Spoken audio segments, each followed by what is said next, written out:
Hello. Natasha has actually been doing a Maps and Manifesto making workshop for us throughout the festival, and there's another one happening tomorrow. But today, Natasha's here with a reworking of a performance lecture called Afro-Futurism Spatial Practices, and it was created as part of the Rhubaba Gallery and Studio in 2020 No School program. So Natasha will expand on her research into Afrofuturism as it speaks to Black geographies and ecologies. Oh, wow, my voice. Ecologies, there we go. Through the inclusion of her new sound work, poetry creation practice methods, and the relationship with technology as a tool. So I hope you are all ready. I'm really excited for this. So Natasha, I'm going to pass straight on to you. Cool. Thanks for that, Saz. I should be talking for about 10-15 minutes and then move on to kind of more in conversation bit. Okay. Does that look all right, hopefully? Afrofuturism and Spatial Practices. The first iteration of Afrofuturism and Spatial Practices was performed for the Rhubaba Studio and Gallery programme No School in April 2020. It focused on the other worlds created within the music and philosophies of musicians Sun Ra and Drexia, and how spatial interrogations can help to form critiques of our current world while reimagining and remapping identities. It explores my interest in Black geography as a practice and how Black people experience built and natural environments. Since this performance, my research, writing and making has evolved into and with other realms of possibilities. A remix details these possibilities and developments, showing the responses of this past research within my visual practice, together with new research that has been undertaken. A remix will begin with a contextual grounding and then become more personally responsive as it unfolds. As part of this lecture, I will read the first draft of my new work, which is an audio essay. The audio essay could be viewed as a further development of Afrofuturism and spatial practices, as it includes updated research with a focus on water as its subject matter. Space is a Place, Black Utopias. Sun Ra's 1974 film Space is a Place is a speculative fiction film based around the question of what if. In this case, what if Black people had a colony all of our own separated from planet Earth? Through his aesthetics and name, Sun Ra pays homage to ancient Egypt, perhaps to reminisce about a time when Black people had the greatest existing empire, thus had power within the world, but also to reclaim this time as being a part of Black history, something that is often overlooked and whitewashed within history and the media. His band, the orchestra, a mix of experimental jazz and spoken word, provide the soundtrack of the film. A quote that offers a motivation for creating this colony is when Sun Ra is addressing a group of skeptical young Black youths. I'm not real, I'm just like you. You don't exist in this society. If you did, your people wouldn't be seeking equal rights. You're not real. If you were, you'd have some status amongst the nations of the world. So we're both myths. I do not come to you as a reality. I come to you as the myth, because that's what Black people are, myths. I came from a dream that the Black man dreamed a long time ago. I'm actually a present sent to you by your ancestors. To seek to create new worlds is to recognize the failures within your current one. Sun Ra addresses the group with a hard truth. If you really existed, you would not need to seek equal rights, so you are treated as though you do not. So to exist as a myth means to be imaginary, to be a mythical creature walking amongst actual people. So what if you existed in your own world where you experience life treated as a human?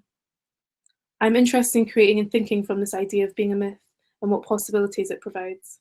Living as a dystopian product or a myth can prompt the imagination into thinking and surviving in ways outside the confines of a prescribed societal status. Unexplored spaces such as the ocean and outer space provide possibilities for the consciousness to explore, and in doing so, reimagine a new structure of and for the concept of Earth as it is known. Both of these locations are important motifs within Afrofuturism because they provide a backdrop or a landscape for the imagination to lend itself into a utopian world with limitless potential. Through applying this thinking onto our own spatial realities, we can look beyond what space has given us, what space does give us, and begin to challenge these notions. Black ecologies, geographies, and spatial practices. In dreams I see ancestors watching me dancing freely. In Dreams I was a short film created in response to the question asked by Sadea Hartman in Lose Your Mother, A Journey Along the Atlantic Slave Route. What is it we choose to remember about the past, and what is it we will to forget? The film plays with factual, mythological, and forgotten histories and stories. One example of a factual story within is Frederick Douglass's act of protest on Edinburgh's Arthur Seat, where he carved "Send back the money" into the extinct volcano's surface, in response to the Free Church of Scotland accepting money from slaveholding churches in America. In Dream's Eye reimagines Arthur's Seat as a site of Black resistance and activity, while showing the relationship between Scottish land and Black lands as being not too dissimilar as they seem. My interests in mapping and counter-mapping as a practice came from research surrounding cartographies and maps as tools of oppression by Western imposition. This is evidenced through the decorative borders of old maps that feature Black bodies that alludes to European primitivist representations of Africans, while maps provided the information used for colonisation and document the name changes of countries during the slave trade and subsequent colonisation. Maps made by Europeans have also diminished the size of Africa to inferiorise it. Traces of places, mapping spaces, using bodies framed and frameless, named, and eventually nameless. I use Google Maps within my work to access locations that are otherwise impossible for me at that moment, while also providing an accessible way to consume spaces. I view Google Maps, like other software and methods, as being a form of technology, which relates to my interest in Black technologies, such as music and science fiction. The water iteration of Black ecologies, geographies, and spatial practices began with research into cowrie shells and its different uses. Currency, in exchange for people turned into property, adorned on bodies for luck and healing, and commodification in more recent times. As they are now widely available in high street stores, this then moved on to a wider interest of the ocean as it functions as a part of Black identity. I will now read a draft of the audio essay that explores the relationship between the ocean and Black identity further. The aim of this work is to expand the current discourse on hydrofeminism through the lens of a Black feminist geography. Scholar Catherine McKittrick first put forth the latter as an exploration of the relationship between Black women and geography, visible through architecture, movement, and migration. Hydrofeminism, a concept derived from Astrida Niemann, speaks to the relationship that exists between humans and water, for our beginnings in amniotic fluid, journeys across or through the ocean, and to our futures impacted by the rising sea levels as a result of climate change. Through uncovering a more inclusive understanding of hydrofeminism in relation to Blackness, it broadens the potential of the concept for exploring these issues, and lends itself to the study of Black feminist geography by creating a focused discourse on water within the field, furthering the work already achieved within Black Atlantic study. The Black Atlantic, a term first used by Paul Gilroy in 1993, has been developed into the study of African identities and cultures as they are formed across the Atlantic Ocean. The continent and the diaspora found their meeting point within the Atlantic Ocean to symbolize the old and new worlds that were created by the transatlantic slave trade. Beginnings, location, amniotic sac, the human body. A border of protective liquid shapes the fetus within the womb, beginning a series of exchanges between bearer and baby. Release of said liquid. Our bodies then take the form of the water, 60 to 90% that is contained within us, replenish, 6 to 8 glasses a day. Can humans breathe underwater? No One Knows the Mysteries at the Bottom of the Ocean is a chapter in the book Black Geographies and the Politics of Place, written by Catherine McKittrick and Clyde Woods. The chapter discusses how the ocean prompts a geographic narrative that may not be readily visible on maps. This tension between maps and the unknown reconfigures knowledge, suggesting that places, experiences, histories, and people that no one knows do exist. I believe that this tension allows those of us who are left outside the conventional narratives to investigate unknown and underexplored sites as our own territory. Can humans breathe underwater? The sea is history, Black Atlantis, Drexia. Plato created the Atlantis, a fictional underwater world that claims to play host to a utopian society full of human advancement situated within the Atlantic Ocean. This concept was evolved further into Black Atlantis by the Detroit electro duo Drexia. Taking its name from its creators, the underwater world of Drexia inhabits the ancestors of slaves. The Middle Passage forms part of the triangular trade during slavery where Africans were forcibly taken onto boats to the Americas. Drexia's theory is that of pregnant slaves who were thrown overboard or jumped during the Middle Passage, then had their babies in the ocean who adapted to breathing underwater, creating an advanced underwater civilization. Drexia's fictional narrative is inspired by the real-life Song massacre that occurred in 1781, where more than 130 slaves for the British ship the Zong were thrown overboard in a fraudulent insurance claim made for bodies turned cargo. Your childlike currency, wept tears, lost yet found in the deep depths, became part of the ocean that it so often feared. Behold, location, floating, sinking within the Atlantic Ocean and within the pages of my books, words, womb. The middle passage as birth canal takes the factory of belly, as its laborious space, womb, birthing, borning, producing, womb, holding on, held, sunken, lost, is the belly of the world. I too become the principal point of passage between the human and the non-human world. I too become a memory of the future. Christina Sharp reimagines the ship for her subject matter for the book, In the Wake on Blackness and Being. The ship's hold becomes a metaphor for its belly, its very own womb that births black identity. The hold evolves into the prison, the institution, architectural repetition.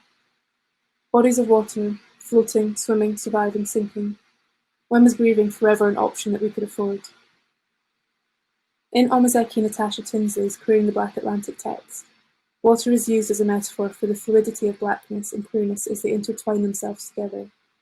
Tinsley takes the slave ship hold as her setting to imagine black bodies as being queer, in the sense of connecting in ways that commodified flesh was never supposed to, loving your own kind when your kind was supposed to cease to exist, forging interpersonal connections that counteract imperial desires for Africans. The Atlantic Ocean is an instrument for connecting lost bodies, lost histories, forced or chosen migration, the transportation of goods and bodies, bodies that were and are defined as being goods, water spirits who await evocation.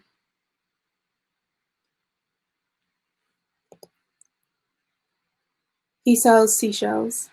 Location, Dunbar, East Lothian, Scotland. Object found, cowrie shell. Encasing is smooth yet marked with ridges. The shell swallows its secrets behind its teeth. Its size demands for conscious handling. Cowries were a form of currency used amongst people within the global south.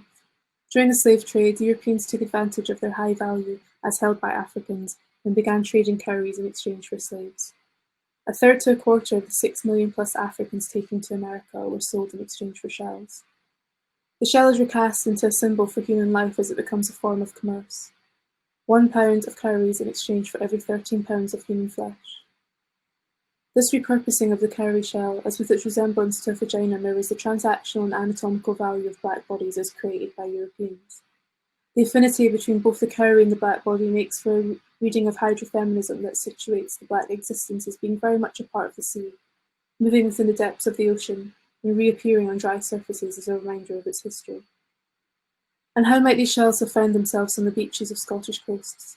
Are there ghosts of the sea longing to communicate truths, to drift the sunken evils of Scotland's very own black history to the surface? The sea is the repository for all the crimes of empire, the hold of history, once held, placed, forgotten, sunk and lost. But when was breathing forever an option that we could afford? Scorpio, a water sign, drawn to the impossibilities of the ocean. Location, somewhere in the stars. I have fallen deeper into waters in my dreams. Dreams of water, whatever that may mean. So I must too become a memory of the future. Space is non-neutral, geographies are non-neutral. They cannot be exempt from forces of oppression, as communities of colour are dispossessed, lost, found, sunk and drowned. The sea carries and contains bodies. It is the womb of the world. From our beginnings in the water of the womb to the body as a hold of and for water. Similarly, the black woman's womb becomes a belly that holds and carries the world. The earth is also the skin, wears it like a mask, and it is a mask, where histories and stories are written and rewritten until they disappear into the land, are made ready for excavation as years progress by black storytellers hungry to speak of those stories that feel familiar, which have been rewritten and written out. Where must we go now? Lastly, I want to consider dreaming as an act of resistance. To dare to dream in this body, in bodies like mine, is no easy task. The radical imagination is the driving force for imagining better worlds that we can take forward in our activist pursuits. To love the world enough to give it your dreams. Emergent Strategy by Adrienne Marie Brown, which is what I'm currently reading, attributes the stories told by Afro-Futurist writer Octavia Butler to be deployed as methods of collective reimagining for community and society, so that we can create new worlds together that are inclusive of everybody. I am positioned at the point between this reality and the other worlds that I seek, creating images of people of whom we, I, you could believe. In other worlds, dreaming of dreams is easy. I can be lost and found in other worlds dreaming. That's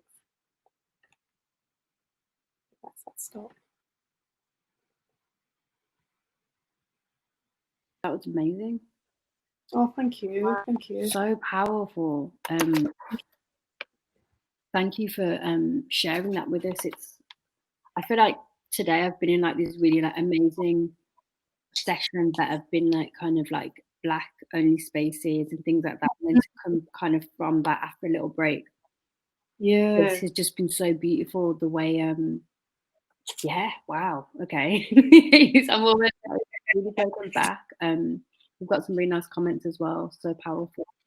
hopefully having that. Yeah, that was really wonderful. I don't know if there's anything that you wanted to share or maybe speak a little bit more about. If not, that's absolutely fine. Yeah, because this is kind of, the sessions are a little bit different to what happens on the stage. People just kind of pop in and watch. Yeah. So yeah, thank you for that. It was really, yeah, it's really opened my perspective a lot today, especially the comments kind of around Sun Ra as well. I remember the first time that I watched a documentary about Sun Ra, and I like kind of remember falling into this real deep dreaming imagination space, almost like the world is my oyster kind of thing. And I've been thinking a lot about how when it is kind of performance, that I felt a lot of the times, like especially within theatre, that I was like maybe the only Black person in the room or the only and actually, even with kind of hearing what you were speaking about today, it's almost like reclaiming that like imagination and taking back what that means almost, and being really like exploring it. I think sometimes I can get nervous about exploring what that imagination could look like, what that means. And I think when I saw like and started to learn and understand Sun Ra, I kind of was like, wow, there's this whole world, right, that we actually totally part of, and that you kind of feel that. I think a lot for me as well is like people like Andre 3000 as well, like really changed my perspective on Blackness and that kind of exploring as well.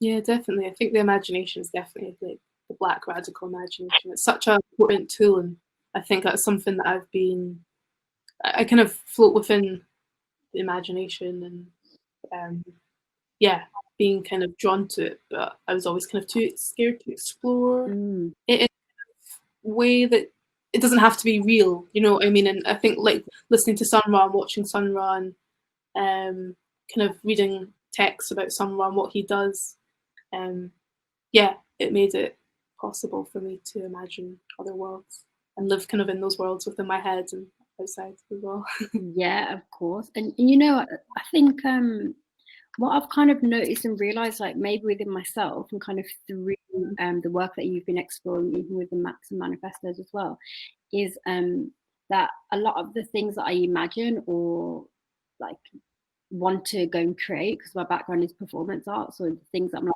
have in my head, it's this, there's definitely been a shift of actually being able to kind of tap into the imagination part of it and less of the, right, I'm going to go make work now, I'm going to go and do this now, and you know, and kind of tapping into it more as like a lab almost, of like experimenting and not always seeing things as work, but actually as real exploration of like myself and of like practitioners and artists that we kind of like connect with through, do you know what I mean, through that kind of, I'll use the word like the weirdness, I would say, and that not being just connected to like to whiteness or to yeah, to whiteness, I would say, because I know that like I definitely have like weird and wonderful thoughts, and like some of my performances are weird and wonderful, and that's really important to like kind of hone in and be like, that's who I am as well, and you know, that's so true. Can see that as well. And Antonio's just asking if there will be a list of the sources you spoke about. We can put those in the chat. I think would be. Yeah, let me get those up, and then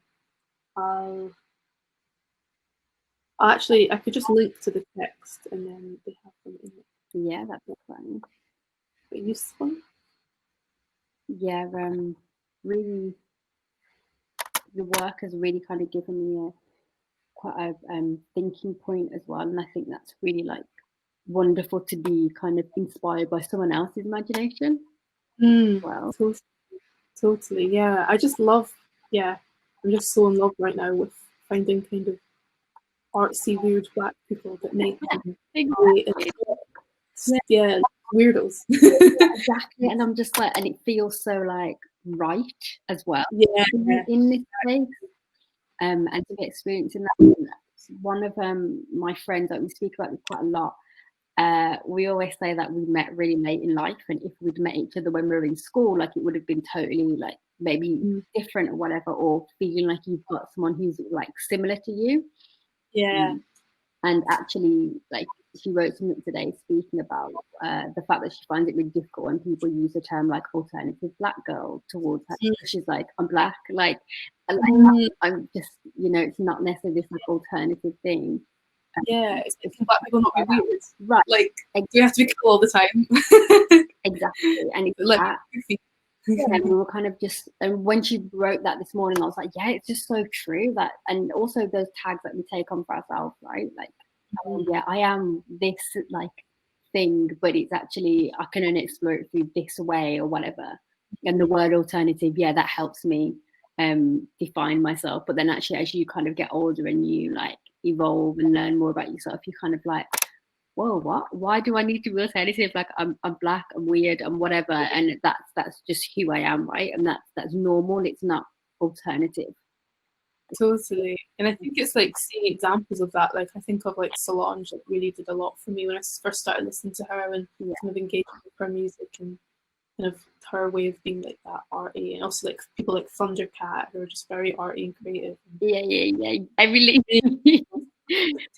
yeah, these are the people that I really like connect with, because I just see myself and I'm like, oh, that's dope, man. Like, and you also see so many other people that like love these like artists or like really vibe with what they're doing. You almost feel like really connected into that, because you're like, oh yeah, like that's like people like me then, right? Or they understand me, or they have some kind of different understanding of me now. And I think it's really dope. It's just kind of when you're seeing people, and when you're like, yeah, just aware of what that is, and how that feels, and how normal that actually feels to be seen in that way. I think often that's something that if you are like a Black person who people like seem as a bit like, see you as a bit like wacky and a bit out there, sometimes we're not able to feel seen in a way, like away from that or equally with that. It's kind of like one or the other, right? Oh, that person's like strange, or they're strange, but it's kind of cool, you know. It's you've really got these like dips of what the acceptable place as well. Like there's always, as you say, like one or the other, or like you can't mix, like, oh, sometimes I'm like this, but then sometimes I'm, you know what I mean, in this you're kind of static, and it's actually like no, not static at all. Like sometimes I feel even at the way that like I dress, like how I express myself is very much like through my clothes, or through like how I look or whatever. And there was a time when like I had like red eyebrows, I think maybe that's, or pink or whatever, like some brightly colored eyebrows. And then when I went back to having like just black eyebrows, it was kind of like I think people maybe thought, oh, Daddy's gone back to, or like Zaz has gone back to like normal or whatever. It's just like, no, like sometimes I just like, it's just as much as I had like red eyebrows, I also just like had black eyebrows too, right? It's not always about person. Like it's not like yeah, it's just, yeah, sometimes you feel like this, sometimes that, but it's still the same. And yeah, this is a thing, and I think it's like almost like giving ourselves as well the space to know that and to feel that and embody that. Like, you are who you are, no matter what kind of way you're presenting or whatever, you're still you, right? I think that's a really important thing as well, and I think that does come through being imaginative and dreaming of like lots of different parts of yourself, which is pretty awesome. So yeah, thanks for sharing. It's been really amazing, and also for just staying here and having a little chat. It's been great. Just float around the festival and yeah, see. Oh, we have something in the chat. cool. How to show the value of imagination and alternatives, and how opening the space is the outcome rather than having to find an answer. Yeah, Natasha, do you want to take that question, because you actually mentioned it in mentioned something in the Maps and Manifestos about it being an investigation and not being. Yeah, no, it's definitely within the workshop. When I do my facilitation, actually, when I do anything, it's kind of more to put little like nuggets of information or little bits that I've found that maybe can unlock stuff for other people to think about further. So I never say that anything is like a clear-cut answer, but I feel like I'm there to kind of facilitate ideas and facilitate processes and thought. And doing that in a very collaborative way is always really nice as well, and that's what I've loved during the workshops, is to have the kind of space to meet people I never would have met, but then also what did they get from what I've said, and oftentimes that it's completely out there, it's completely not out there. So I think it is just creating those spaces, and with the intention of it being as open as possible, and not looking for anything in particular to come out of it other than creating that space for people and for them to join, if that makes sense. But I'd be happy to further answer to that question if that helps, if that like springs up anything else that's relevant. So it's always like an interesting thing, isn't it? It's like, I think the thing with the imagination through my work, there is some of it's factual, some of it's like maybe more myth, or it's words. So I'm kind of playing around with that quite a lot, and maybe the more I read and the more I'm trying to read that's not just academic. So it's academic, and then there's fiction, and then there's my responses to that, and then there's also my lived experience every day, and how does that all come in together? And I think that's an imaginative process. Yeah. I agree with that. Sometimes as well, when you leave that space open, right, for people to just speak and connect and share, there's always these really special things that kind of come out of that. Like Cynthia did a workshop yesterday about objects of resilience, and people brought in their objects and just spoke about them. And that just pulled out all these kind of stories, these different ways that people kind of like connect through like their own imagination. What they part of the workshop was like imagining the story behind the object. Interesting how we kind of like make those stories through kind of like assumption as well, but also when you're just given that space to use your mind and just kind of like express, it's a different kind of space to be in, right? I think that's really that sounds really interesting, like imagining the object. Yeah, in some ways, like, yeah, I really like that, and maybe through the workshops I've been doing, that's been like a kind of object in itself that people can play around with and make it their own, and have. Yeah, I think giving people space is always an important thing, especially like with day-to-day life and how busy it is, and how there's just often not the time to have space to be imaginative and allow yourself to be imaginative. I like to think that you come into that space and this is open, float in and out in terms of like how much you contribute, but that space and that chunk of time is there for you. It's lovely. Thank you. Yeah, really lots of food for thought. Natasha, feel free to message anyone in the chat or just hang around. The festival has got some really cool things happening today. So yeah, feel free to do that. I'm gonna leave. Bye everyone. Thank you. Yeah. How do you center your imagination? How you move through the world? I think for me, I'm always just quite like, I don't know, what would I say? Quite spacey and just kind of living in a dream world most of the time. And I think I've always been like that. I've always been in my head and I'm always imagining. And I feel like that's just kind of how I've always lived. So more so now when I think about that in relation to like Black identities and futurisms and what I want the future to look like. I think it's just always been a part of me, but also just reading these things and experiencing like films and yeah, I don't know, a lot of it is just I think a natural part of how I do move. And if there's some part of me that maybe I spend like a week or something where I've not really created anything, that's probably a big part as well, like having that output. As much as I love to have an input of like reading and films and everything, to make sure that I'm responding to that in a way that feels like, oh, this is my voice and this is my take on this and that's my interpretation. And that's not right or wrong, but that's just how I feel after reading this or experiencing that. And I guess that's the same as like day-to-day life as well. Like, oh, this thing happened, and how do that relates to this thing maybe that I read, or this thing that someone said to me, and okay, so what's my feeling towards that, and then getting that out on like paper or getting that out for like a collage or like a film or just on my notes or whatever. So just constantly responding to everything around me, whether internally, but then also trying to figure out the A to B of getting internally to outside. Why the focus space? I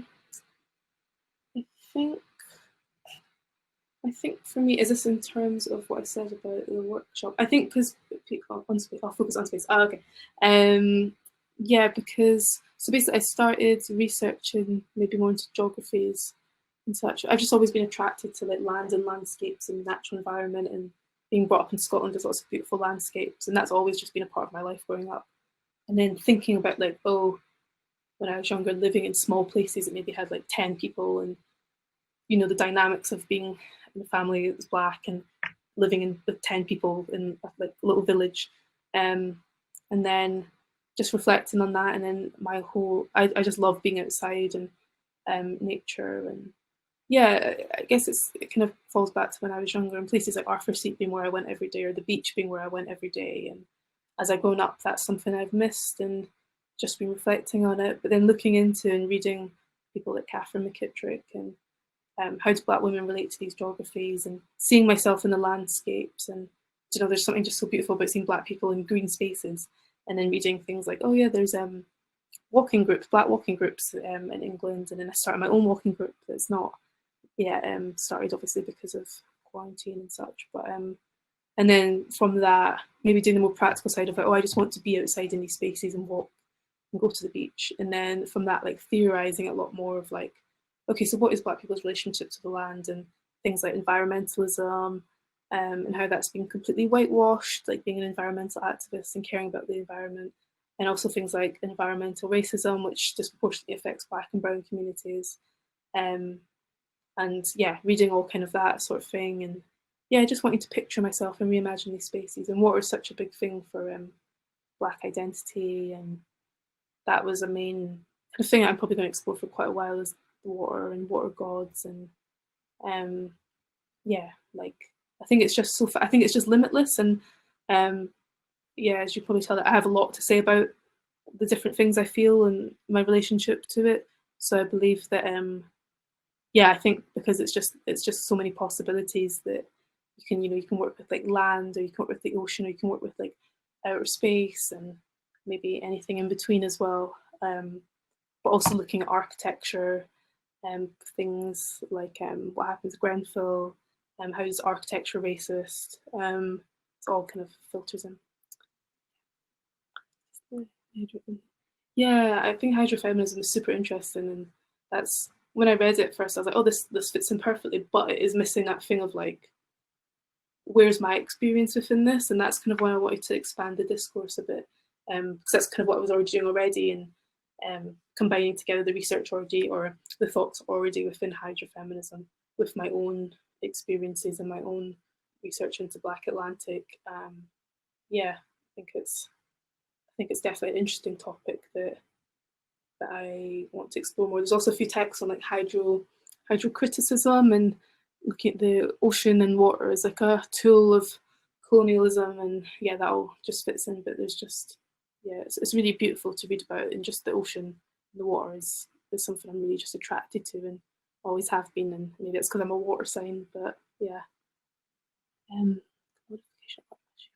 Really work into normal what I'm happy said with many people existing living spaces that drain imagination, motivation, heart, and yeah, can't be confined somewhere. Yeah, I think that's such an important question, and something that I'm very lucky because I get to imagine every day and through my work, and that's how I survive. But obviously, that's not accessible for everyone. And I think it is just finding and creating space and time, whether that's doing a workshop, like some of the ones that have been on during the festival, or other ones, or having discussions with people. I think your own practice as well is probably the thing that will keep you most sane, and just writing to yourself and talking to yourself about your imagination and just creating as much as possible. I think just making sure that you remember that you're a creative person, and creating is imagining, and imagining is creating, and it's an act of like radical resistance, as I said, to imagine and to act on those imaginations. And I think of like the Black Lives Matter protesters as being a perfect example of like dreamers and people who imagine a better existence and better life for Black people all over the world, and they're dreaming and acting and using their imagination to go forward and create. Yeah, map making is so political, and it's how we can make new realities. Yeah, I think mapping is a really interesting possibility and something I'm still figuring out. There's a really good website called atlas.org. Let me just send it. That has cool and interesting like remakings of maps. That's what I'd love to do, is make digital maps that create and or map identities, or map the changes in species, and or map like A to Z, and like but also the things like sound maps. Yeah, that one's a good one that has like resources for making sound maps, and how you can move in a space and how you fit in with a space, and how the space fits in with you is always a really interesting thing. So yeah, no, I think it's so like it's so relevant for I'm interested in some small way of like urban planning and how cities are made, and the decisions made in cities. And I think maps and like alternative mapping practices are really, really important for that. And I'd love to learn more about counter mapping, but also work with people in councils and governments to reimagine cities and spaces, and what that can mean, and what spaces are there, and what are unused buildings, and how can we change that, etc., etc. What's been the most interesting artistic expression of Afro-Futurism you've read, watched, listened, discovered? Ooh, I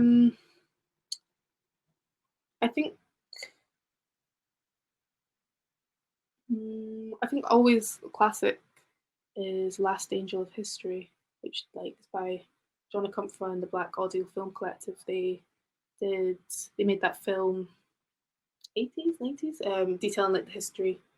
It was early 2000s. Detailing the history of Afrofuturism, and it has amazing speakers, and discusses like Octavia's work, and has it's just got like Parliament, and yeah, it's really great. And I think you can watch it on like Vimeo or something.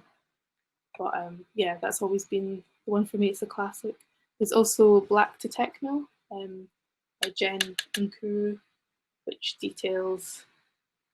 It's just quite abstract, I guess. It's like a documentary. It's quite like it's quite Afrofuturist kind of documentary. It hasn't much. It's not got like much of a narrative within it, but it's images and things. Yeah, that's really beautiful. Like tracing Techno's history in Detroit as being such a foundational part of Afrofuturism and Techno, and how that went off into the rest of the world. But I do think and not I don't really like techno music, but I do find the origins of it interesting and how it relates as like a black technology. And they discuss in it how like the drum was the first black technology, which I think is really beautiful. But also just Drexia's whole concept of this underwater world that where black people exist, I think is just amazing and such a beautiful thing and to imagine, and that really makes me excited about the possibilities of unknown spaces and the possibilities of the world, for sure. But yeah, it's all very interesting. But those are definitely the things. Do you have any recommended? Yeah, let me actually, right, I'll do a little plug for something. So I help organize this Afro-Futurist reading group, and we're looking for new members if anyone's interested. So I'll just find that, but then I'll send some links as well to some films and some other texts that I've been looking at. But yeah, this is, I'll send this just now. Oh, was that the Jen and Kuru one? I'll send it across. I think that might be what I mentioned. Can't really ever remember what I say. But yeah, let me find Black to the Future real quick. Let's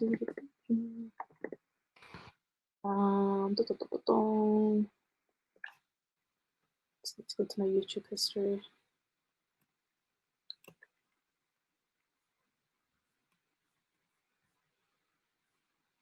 There's also a really good lecture by, is it Natasha Womack, on Afro-Futurism and imagination, how it's important for Black kids especially to imagine their own futures and what they want to look like. There for lecture. Cool. Let me get the rest.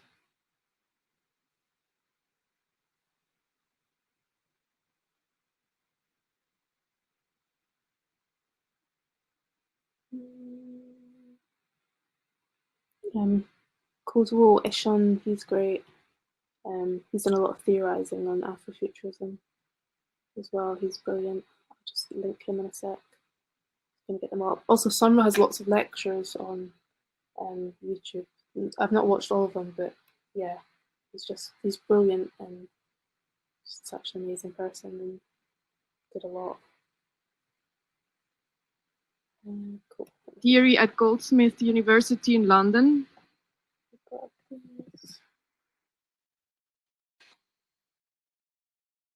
So the mythology. So this is the one, Black Techno, which is like my favorite entry kind of ever. There's also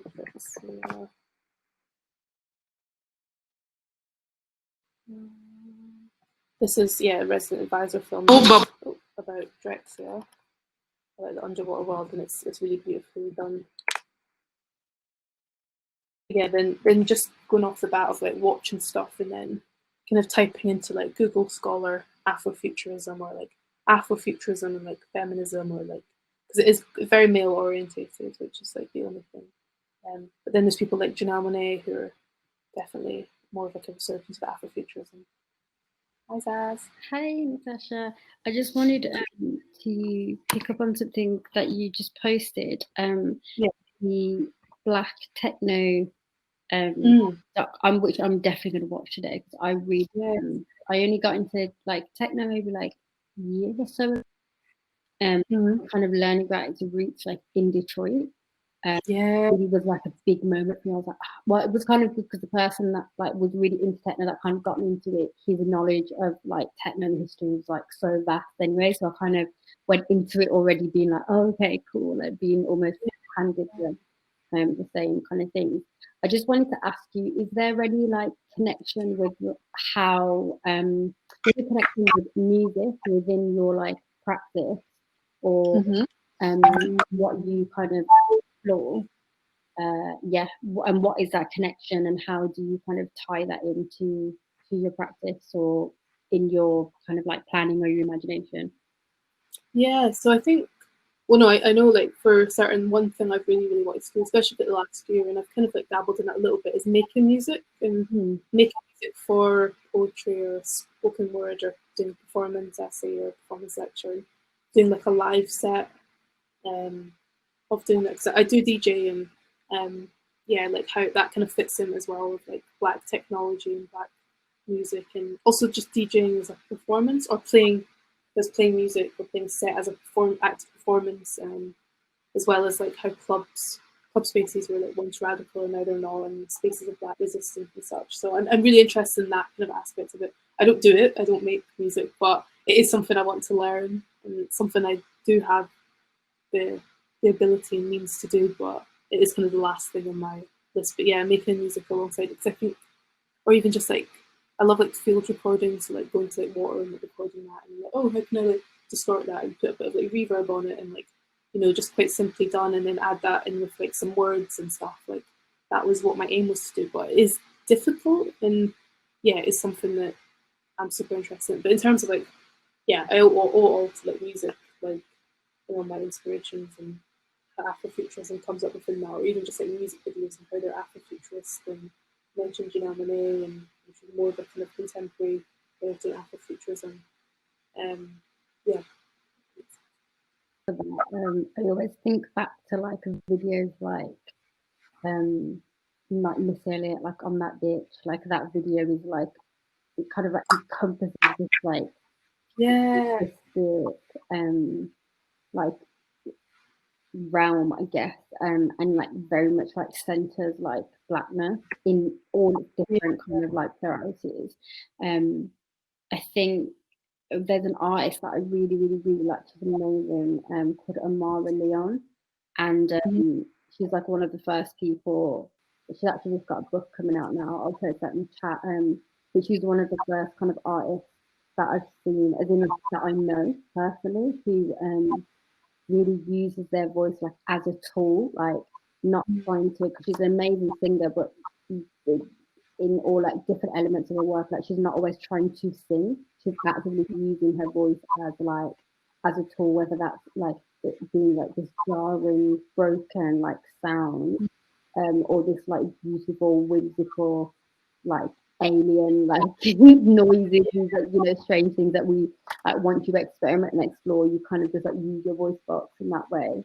So I think that's a place where I found a lot of like ways to connect within music, and not kind of in the way that it's like, oh, I need to sound like a pop artist, or I need to be like this and whatever, but almost just like using that as any type of thing that it can be, you know. It's just like sound, right? It's just, you can go record something outside and then put it into like something, into like a program, and then it could be distorted and changed, like what you were saying, like what's this going to be like if I put some reverb on it, like what's this like if I put words in this away or whatever.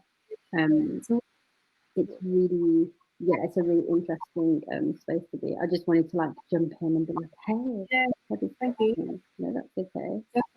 Yeah, it's nice to, I think sound has the ability to be played with quite nicely, and it doesn't have to be done in a formal kind of way. That, I mean, if you look at like just like Sunrun Orchestra, you know, they're just, I mean, it's kind of, it is, you know, there's an idea behind it, but it is fun and it's playful, and it's not precious. And I think that's something I need to get out of my mindset of it being precious and being this thing that I want to create. Actually, just have fun with it, and you know, put something together, and, you know, hit some keys, and yeah, I think that would be interesting to watch as well. Yeah, I think if you recorded.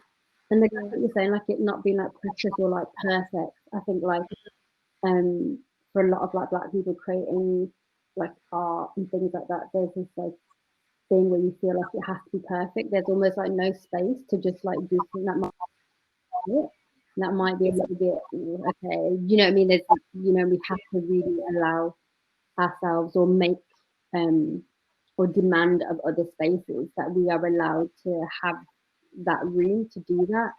I think that's kind of what happens with, like, let's say, like even like Sunra, like the orchestra like aspect.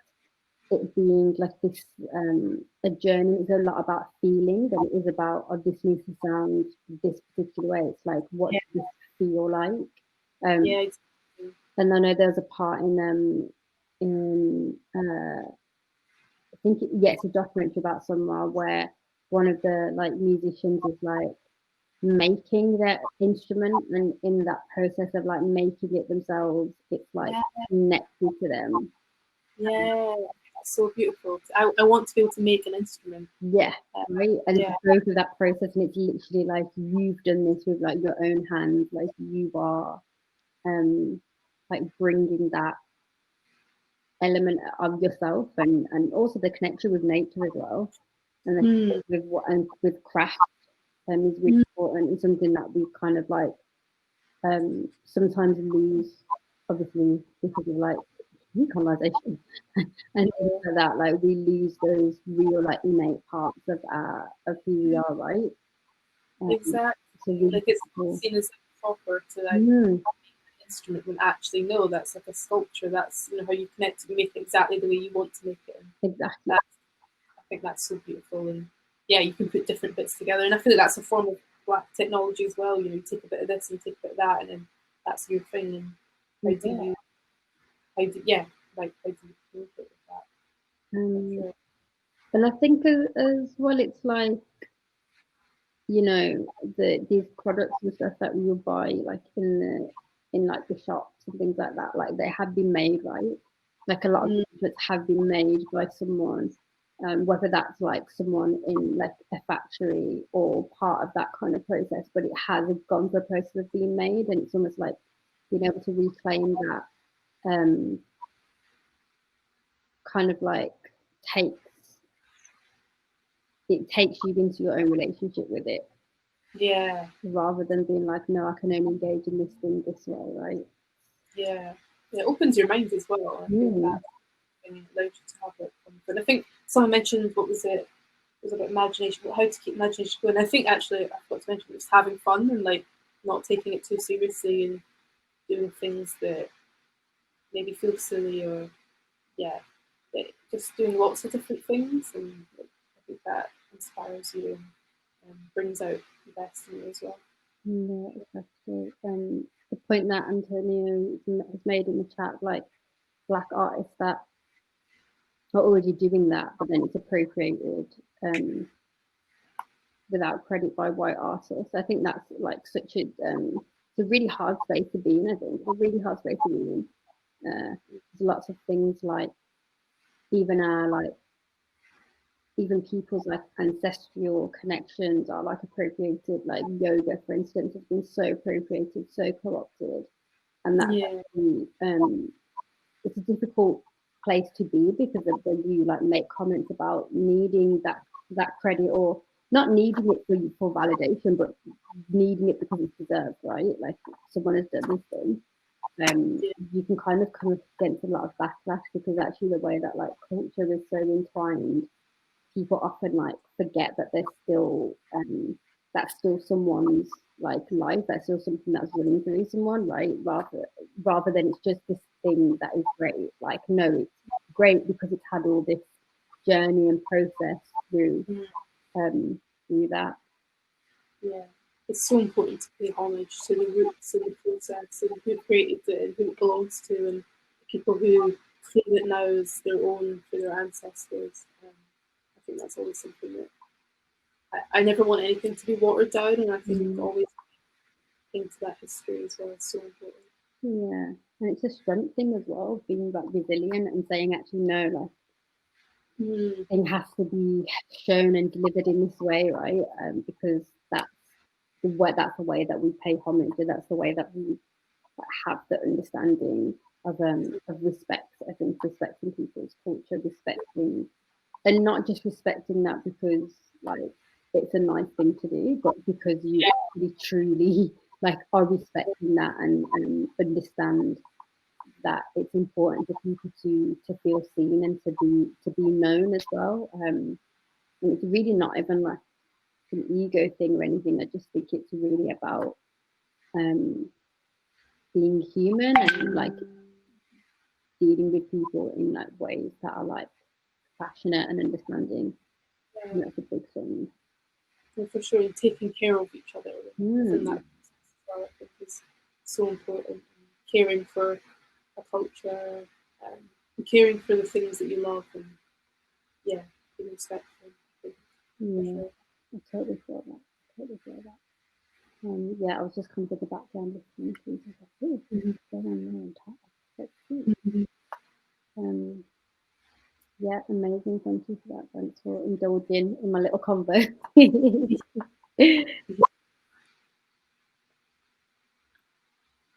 Oh, that's a lovely comment. Thank you. Thank you so much, Kat. And Kat, you've been at lots of events, and like I'm always happy to keep seeing people doing different things. I'm like, yeah, you're enjoying different parts. Amazing.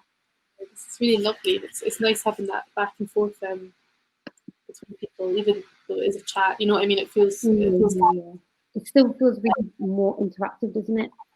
Yeah, absolutely.